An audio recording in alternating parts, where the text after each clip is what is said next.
बिस्मिल्लाहिर्रहमानिर्रहीम। अस्सलाम वालेकुम प्यारा दोस्तों, एक नई वीडियो में एक अहम ऐं ताज़ा तरीन ख़बर खणी अवां जे ख़िदमत में हाज़िर आहियूं। प्यारा दोस्तों, यकीनन अवां सोशल मीडिया ते इहा ख़बर वायरल थींदे ॾिठी हूंदी, ख़ासि तौर ते फेसबुक ते इहा ख़बर वायरल थींदे ॾिठी हूंदी त मुमताज़ मौलाई दिलि जो दौरो पवणु सबबु लाॾाणो करे वियो आहे।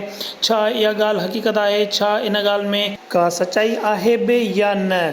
प्यारा दोस्तों, सोशल मीडिया हिकु अहिड़ो प्लेटफॉर्म आहे जिते जंहिंखे जहिड़ी मर्ज़ी जी चाहे ख़बर हलाए सघे थो। सोशल मीडिया ख़ासि तौर ते फेसबुक ते असांजा सिंधी भाइर इन तरह जूं ख़बरूं हलाइण में ॾाढा मशहूरु आहिनि। पर जेकॾहिं मुमताज़ मौलाईअ मीडिया ते अची चयो त सिंधी नफ़रत फैलाइनि था, त इन में वरी कहिड़ी ग़लति ॻाल्हि आहे? जहिड़ी करणी तहिड़ी भरणी। असांजा प्यारा दोस्त जेके हिन महिल फेसबुक ते इहा ख़बर हलाए ॾाढा ख़ुशि थी रहिया हूंदा त मुमताज़ मौलाई ॾाढाणो करे वियो आहे। तव्हां इहो सोचो, जेकॾहिं इहा ख़बर अव्हांखे अव्हां जे कंहिं प्यारे माण्हूअ जे बारे में ख़बर पए छा थींदो? प्यारा दोस्तों, अहिड़ियुनि ख़बरुनि हलाइण खां गुरेज़ कयो, पासो कयो। अहिड़ियुनि ख़बरुनि हलाइण खां मुमताज़ मौलाई बि कंहिंजो पुटु आहे, कंहिंजो पीउ आहे, कंहिं घरवारी जो मुड़ुसु आहे ऐं कंहिं माउ जो पुटु आहे। छा अव्हां जे लाइ का अहिड़ी ख़बर हले त अव्हां जे घर वारनि ते छा गुज़रंदी?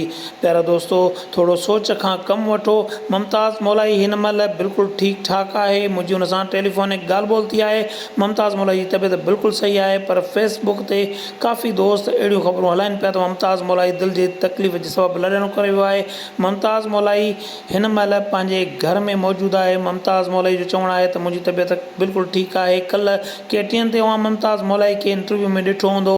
अॼु सुबुह पहिरियां इहा न्यूज़ ब्रेक कई वई त मुमताज़ मौलाई लाॾाणो करे वियो आहे ऐं हाणे उन ख़बर खे मुकमल तफ़सील सां अपडेट कयो वियो आहे त मुमताज़ मौलाई खे दिलि जी तकलीफ़ थी, जंहिं सबबु मुमताज़ मौलाई खे हैदराबाद लाल बत्ती में आंदो वियो, जिते मुमताज़ मौलाई तकलीफ़ न सहंदे लाॾाणो करे वियो आहे। ऐं मुमताज़ मौलाई जे घर वारनि जो चवणु आहे त मुमताज़ मौलाई सिंधी माण्हुनि जे तनक़ीद जे करे लाॾाणो करे वियो आहे। प्यारा दोस्तों, अव्हां सिंधी आहियो ऐं सिंधी माण्हू खे अहिड़ियूं ॻाल्हियूं शोभा नथियूं ॾियनि। प्यारा दोस्तों, मुमताज़ मौलाई जे लाइ ॻाल्हि हलाइण खां पहिरियां अव्हां इहो सोचो त छा इहा ॻाल्हि अव्हां जे लाइ केरु हलाए त तव्हां जे दिलि ते छा गुज़रंदी ऐं तव्हां जे घर वारनि जे दिलि ते छा गुज़रंदी। हीअ हुई असांजी अॼु जी वीडियो। प्यारा दोस्तों, जेकॾहिं असांजी वीडियो पसंदि आई हुजे त दोस्तनि सां ज़रूरु शेयर कजो, कमेंट करे पंहिंजे राय खां आगाह कजो, दुआउनि में यादि कजो, पंहिंजो ऐं पंहिंजे प्यारनि जो ख़्यालु कजो। अल्लाह हाफ़िज़।